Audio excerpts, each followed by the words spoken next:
back, but passive income investors are like to the eye of this hurricane, this stock market storm. Is there a crash? Is there a bubble? Are we heading into hyperinflation? I sure as hell want to get out of my house. Don't you? Like, what is going to happen here? Because right now, every YouTuber under the sun is telling you the market is falling apart. And on a macro level, if you're highly speculative in the market, yeah, you're probably getting crushed alive right now. I don't know what's going to happen, but hopefully the information I share with you will lead you into a direction that is going to help your portfolio and not hinder it, and you end up doing something stupid. So consider hitting that like button, folks. Let's zoom out and just start by talking about how the markets are not crashing. Actually, the markets are trading up pretty healthy. Like, actually, the entire S&P 500 is already locked in half a year's worth of gains. Because technically, you know, if it goes up 10, 15% a year, we're already sitting at 5.8%. It's literally trading down like 1% or 2%. And because a lot of you that watch these videos aren't even aware there's a border, and it gets cold when you go up through that border, and it's a place called Canada where I live, and we've actually been outperforming any of you US viewers right now on the S&P composite, because the Toronto Stock Exchange is actually trading up 7.47%, and I'm glad I hold Canadian companies because it's the only reason I'm seeing green today. But we'll get into that in a second. What about Shanghai? Can't let China scoot by here, guys. It has been getting hammered, probably because a lot of investors are pulling money out of China and flooding it back into the US companies with a lot of the rhetoric around the Communist Party, you know, slashing BABA, JD.com, all getting hit with like all these different sanctions and problems right now. But I wouldn't be bearish on any of those Chinese companies here, folks. Now, more concerningly enough, with the Fed printing off more money and stimulus, it isn't a surprise that the dollar, well, I'm surprised the dollar's been flattening. I thought it would have been falling off a cliff, and who knows, that stimulus, I guess, is just going to start getting introduced here, folks. But it is so impressive that the US dollar has dropped so much in value, which, by the way, if you're ignorant to inflation here, folks, when the Fed keeps printing money, you holding actual dollar bills goes down in value. You're like, your dollar bills are assets that lose value, right? And I mean, you've lost 10% this year in purchasing power. But the good news is living up in the Great White North, folks, this is the highest the Canadian dollar has been in 5 years. It's hitting all-time 5-year highs, not full highs, but back over 80 cents, getting back to par with the US dollar. So if you want to convert USDs, now's the time to do it here, folks. But let's just take a look at the broader markets, guys, because like I said, you look at all that and you're like, well, the markets aren't crashing. Why is everyone saying the markets are crashing? And then you go into your StockTwits watch list and you're like, whoa, take a look at this, folks. Basically, all my tech stocks selling off into the evening. I don't know why.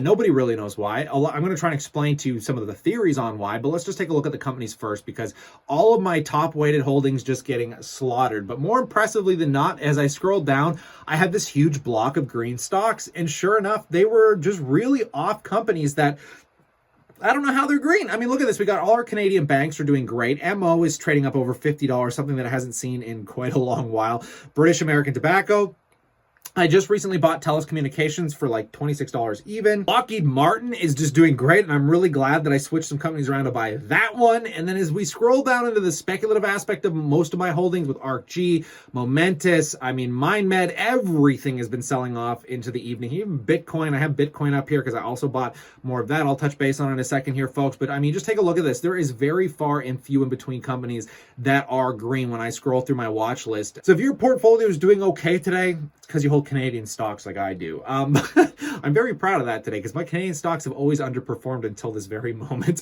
But why? Why, guys? Why is this happening? Well, I want to show you one of the reasons that people are speculating on, which is the fear of hyperinflation and the Fed trying to put the brakes on hyperinflation by raising interest rates. Now, we're taking a look at the 10-year Treasury bond, and oh my God, what is a Treasury note, a bond, guy? Don't worry, I'm going to simplify this, guys. This gets really confusing, but it's really simple to understand. The government will take your money from you and gladly pay you an interest rate. The problem is the government takes that money and loans it out at a higher interest rate. That's how they make money. That's how they pay you. So this is a 10-year holding period of a bond or a note, essentially, that'll pay you 1.7%, which is trash, right?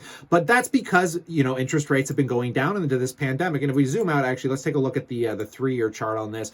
This is so important because when this bar goes up, it essentially just means that the government is likely going to start trickling interest rates higher. So they're going to raise how much money they're willing to pay you. So basically, if they're willing to pay you more, that means they're anticipating they're going to make more, which means they're going to be starting to raise interest rates. And if this starts to continue to go higher and higher, people get a little bit more hesitant, because that means if you have interest or a credit card or a line of credit, you're borrowing margin like a lot of people are, it makes you question, well, if they raise interest 1 or 2%, how much am I going to have to start paying? Am I going to have to start selling some of that interest back off to pay the debt so I don't get screwed? I mean, it leads to a lot of crazy speculation and fear, right? Especially for people that are highly margined. Now, I didn't think that many people were highly margined, but in these circumstances, when you see speculative investments fall off a cliff, kind of comes back to a reminder that people holding margin may be a little bit hesitant right now. But another reason people think the markets could be volatile is more lockdowns. France is basically hitting a third wave right now, which is really sad and unfortunate, especially with the vaccine rollout. But yeah, their numbers are continuing to climb and they're looking at further lockdowns. Canada is just starting to see a leveling, and same pretty much in the US. So I don't know. Are we getting to the other side of this? Are these variants of this pandemic, going to cause more problems in the future? Are we going to get a double black swan event where COVID 2.0 comes around and, just slaps us silly and we end up back in a major cyclical crash? Guys, I don't know why there's so much volatility in the market, but these are the speculative reasons that are drawing this, which is why I keep saying I think we're in the eye of a hurricane. I think we're at this calm period right now in the midst of this crazy black swan event, and we don't know what the next 6 to 12 months is going to look like, because either the economy is going to open up with a boom of hyperinflation, maybe it's a moderate rollout and we don't see any real hyperinflation, and basically that just means that gas goes up. Gas is already up a lot. Lumber's been going up. You guys probably see this in your daily lives. Gas goes up, food goes up in price.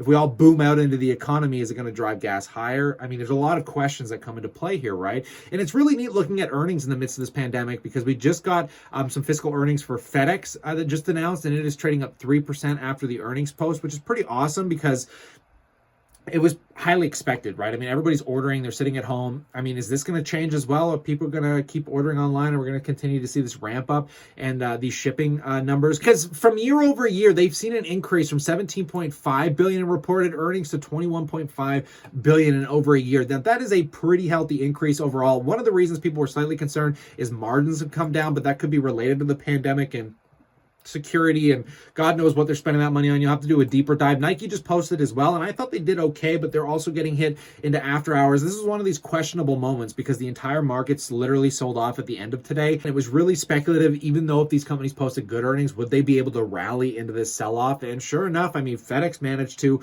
Nike not so much, even though they did post a 3% increase.